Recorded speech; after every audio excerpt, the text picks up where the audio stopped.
Hello दोस्तों, उम्मीद है आप लोग अच्छे होंगे और अच्छे से अपना काम कर रहे होंगे। चलिए हमारी वर्कशीट हम स्टार्ट करते हैं। 57 है हमारी साइंस की, motion of object under the influence of the gravitational force. आज हम पढ़ेंगे कि ग्रेविटेशनल फोर्स के इन्फ्लुएंस में ऑब्जेक्ट का मोशन क्या होता है। दीदी पूछती है, Gyan can you tell if I drop a ball of iron and another ball of plastic at the same size in the vacuum from the same height, which one will fall and reach the ground first.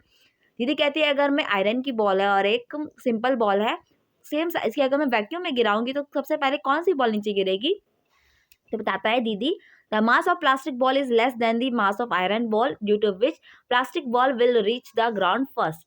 Gyan कहता है कि दीदी जो plastic की ball है उसका जो wait है बहुत ही कम है, तो जो हमारी आयरन की बॉल की पहले नीचे गिरेगी। दीदी कहती है, Gyan as we know that every object is attracted toward the earth by the gravitational force due to which acceleration due to gravity is produced. Acceleration due to gravity does not depend upon the mass of the object. दीदी बताती है कि देखो, हम जानते हैं कि जो हर ऑब्जेक्ट होती है वो अर्थ के पास एक ही ग्रेविटेशनल फोर्स से अट्रैक्ट करती है, जिसके कारण हमारा acceleration due to gravity produce होता है। लेकिन जो हमारा एक्सेलरेशन ड्यू टू ग्रेविटी है वो किसी भी ऑब्जेक्ट के मास पर डिपेंड नहीं करती। इसलिए जब हम वैक्यूम में किसी दो बॉल को जब हम फॉल करवाएंगे तब वो क्या करेगी, वो फ्री फॉल करेगी, ठीक है, और वो दोनों एक ही टाइम पर जमीन पर नीचे आएगी। दीदी बोलती है, ठीक है, in normal condition if we perform the similar activity with a feather and the stone we observe that the feather reaches the ground little later than the stone. This happened because of the air resistance. अगर हम किसी normal condition में करें किसी feather और stone के साथ, तो हम देखते हैं कि जो स्टोन है वो सबसे पहले नीचे आता है। ऐसा इसलिए होता है क्योंकि जो हमारा फेदर है वो एयर का रेजिस्टेंस झेलता है, और उस रेजिस्टेंस के कारण क्या होता है, जो फेदर है वो सही टाइम पर अपने वो नीचे नहीं आता, जिसकी वजह से क्या होता है, वो स्टोन से पीछे हो जाता है। But if you perform the same activity in the vacuum condition, there is no air, all object freely form with the same rate acceleration due to gravity and reach the ground at the same time. लेकिन अगर हम ये condition, कौन सी condition बना के रखे, अगर हम वैक्यूम की कंडीशन बना के रखे तो क्या होगा, दोनों ही चीजें चाहे वो हल्की हो चाहे वो भारी हो, दोनों एक ही टाइम पर जमीन पर गिरेगी।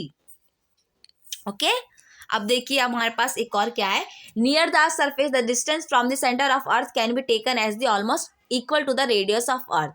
अगर हम अर्थ सरफेस को लेके कोई चीज जो अर्थ सरफेस के पास है, the distance between the centre of अर्थ, तो हम अर्थ का जो डिस्टेंस लेंगे सेंटर से, उसे हम क्या करेंगे, टोटल आर लेंगे, ठीक है, क्या लेंगे हम, आर लेंगे। So the value of g is considered constant near the surface of air. Therefore, all the equation of motion of a freely fall like a stone under the influence of gravity acceleration can be replaced by the acceleration due to gravity and can be written as, देखिए जो हमारे motion law के जो motions है, यहाँ पर जब हम ग्रेविटी के फोर्स में हम काम करते हैं तो हम क्या करेंगे, उसमें एक ही जगह हम g लिख देते हैं, ठीक है, वो भी एक्सेलरेशन है वो भी एक्सेलरेशन है, लेकिन यहाँ पे एक्सेलरेशन क्या है, ग्रेविटी के कारण, तो हम इसे यहाँ पे g वर्ड यूज करेंगे। तो हम क्या करेंगे, सारी इक्वेशन में एक ही जगह हमने g लगा दिया है।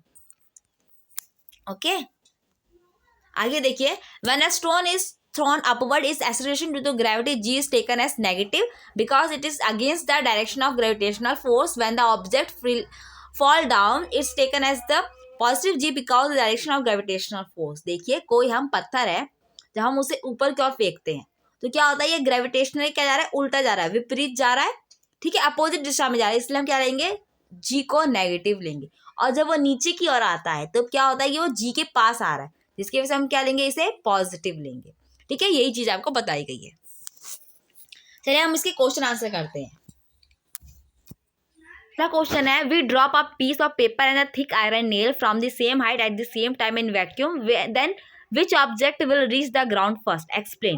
In a vacuum, both these piece of paper and a thick iron nail fall with the same rate and reach the ground at the same time because the acceleration due to gravity does not depend upon the mass of the object.